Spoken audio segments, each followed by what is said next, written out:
When you need medical help fast, use NHS 111 online to go from home to an urgent treatment centre Mr. Williams, please come through. or a pharmacy. Hello, pharmacist will see you now. Or if needed, stay where you are and get a call from a nurse, doctor or paramedic. Get assessed and directed to the right place for you in as little as 90 seconds. Use NHS 111 online. This is our People podcast, telling the stories behind South Tyneside and Sunderland NHS Foundation Trust.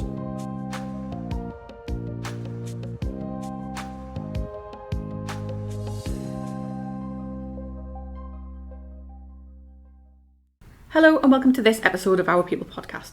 I'm Fiona Thompson, a Communications Officer with the Trust, and I'm joined by our Lead Midwife for Maternal Mental Health, Lorna Middlemass, and Lyndsey Hall, who is one of our clinical psychologists. They, alongside clinical psychologist Becky Tinkler, have launched our Maternal Mental Health Service, and this works alongside those who have had experienced traumatic birth, a loss at any stage during the pregnancy, have had an extreme fear of childbirth, of hospital or a medical procedure, and also those who've had a complicated pregnancy experience such as an IVF journey. So just to let listeners know from the start, those subjects will be touched on during this conversation. The service itself has been set up as part of the NHS Long Term Plan, and this aims to launch them right across England during 2023 and 2024. They bring together maternity, reproductive health and psychological therapy for women who have moderate to severe complex mental health difficulties linked with their maternity experiences. Lorna, can you start us off with a bit about your background and how you came into your role? Yeah, so I completed my midwifery training in 2013. I trained at Sunderland and then was fortunate enough to get a job here.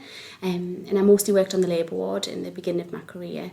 And then in 2018, an opportunity came up to work alongside the consultant in the antenatal clinic, supporting those who had mental health difficulties either pre-pregnancy or during their pregnancy.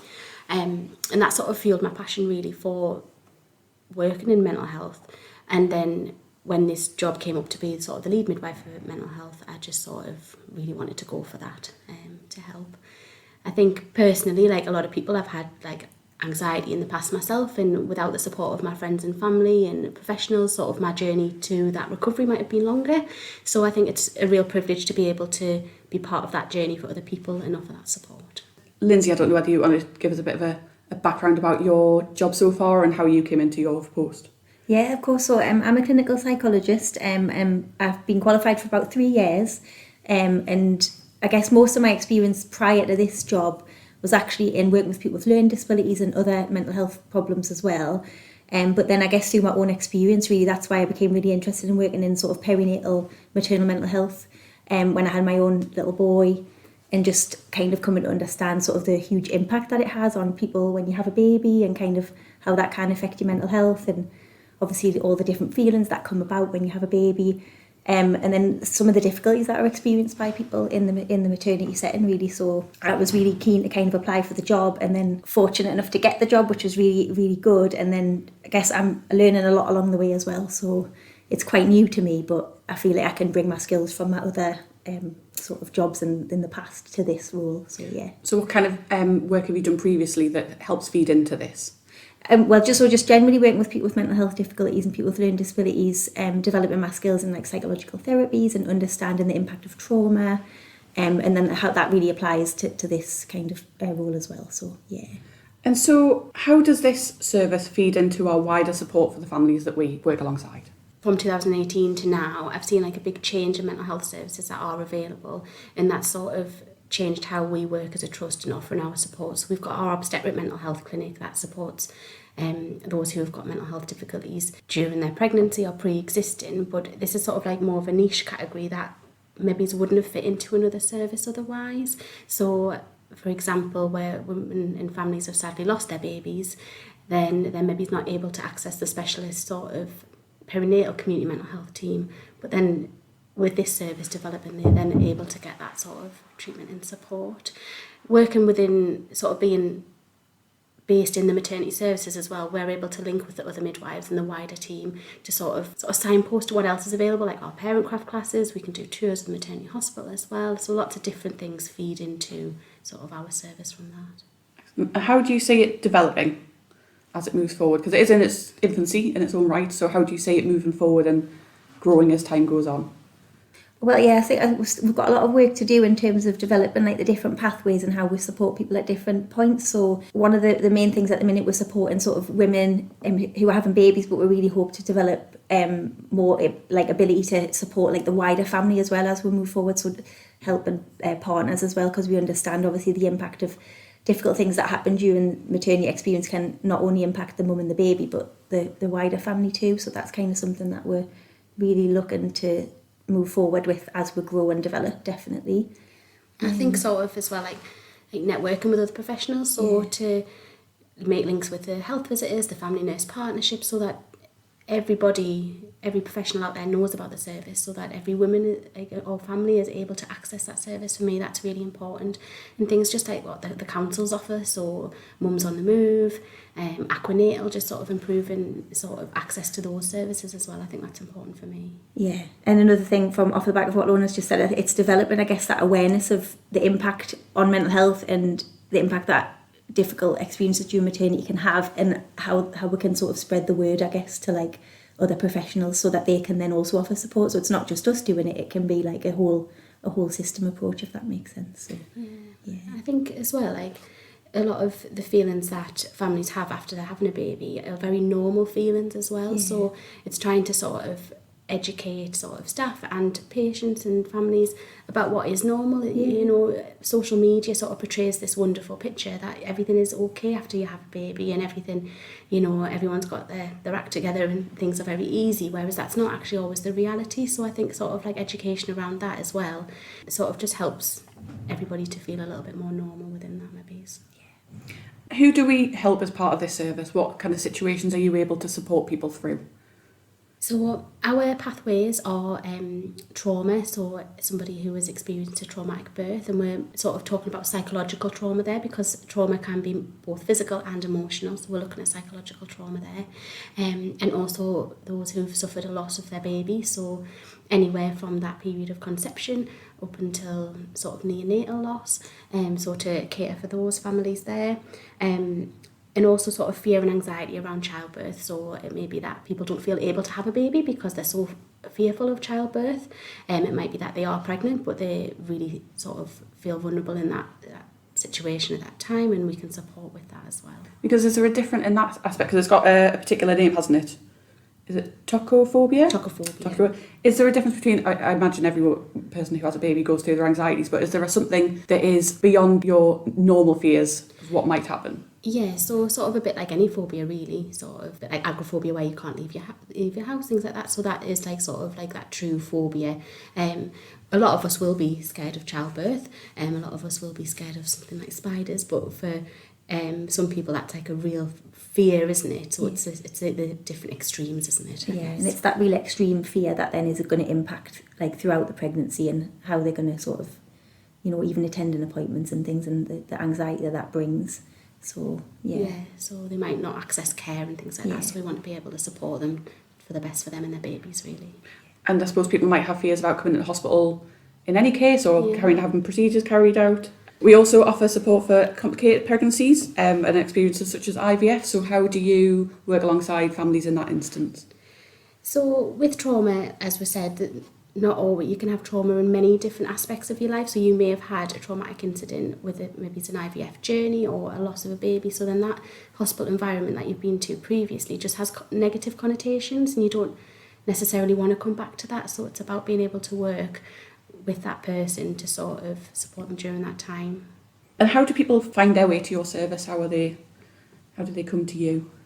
Normally we've been receiving referrals from other professionals, but we also receive self-referrals as well. So people, if an individual feels that it would be beneficial, they can sort of look us up and refer themselves, or have a chat with the midwife or the GP or any other professional, I guess, who's involved in the care. I think one of the things that we're trying to do as well is to raise awareness of the service so that professionals themselves know, and then they can look out for sort of if they're seeing a patient who is saying particular things around they've had a previous trauma when they had the last baby or they've lost a baby, then that we want professionals to be aware of the service, so then they can say, oh, let's refer you to the Maternal Mental Health Service to see if we can get you some support. So, yeah. How does the support take shape? What do you offer people who come to you? So everybody who's referred and sort of accepted onto the treatment pathway, we offer an initial assessment in the first instance to sort of see what is their journey, what journey has brought them to us, and then we'll create an individualised plan around that. So it may be a psychological therapy with, say, Lyndsey or Becky, like a cognitive behavioural therapy. It may be that myself as the midwife and one of the psychologists work together to create sort of like an enhanced package with midwifery support and a psychological therapy, or it may be that if they work with myself, you know, it's sort of like a bit of a team effort really, isn't it? There's lots of different aspects, and we can create like birth plans and do tours of the hospital. Do those tours, I imagine everyone who's coming to us with a baby probably has a little aspect of that. Do you go a little bit above and beyond in a bit more detail to give them that assurance? Yeah, so it might be that one of our usual appointments where we're sort of talking about their worries and offering sort of strategies around how they can sort of manage their day-to-day lives. It might be that we do that session in the hospital environment instead. So we're still doing that enhanced support, but sort of in a different environment, so that over that hour for that appointment, they've been in that environment longer and that environment feels more comfortable to them, more familiar at the time than they come in. So Lyndsey, how do your sessions take shape? So following on from like an initial assessment, which would be maybe with myself or with me and Lorna or with Becky, would be really finding out in that appointment what the women sort of need and what the difficulties are that they're experiencing.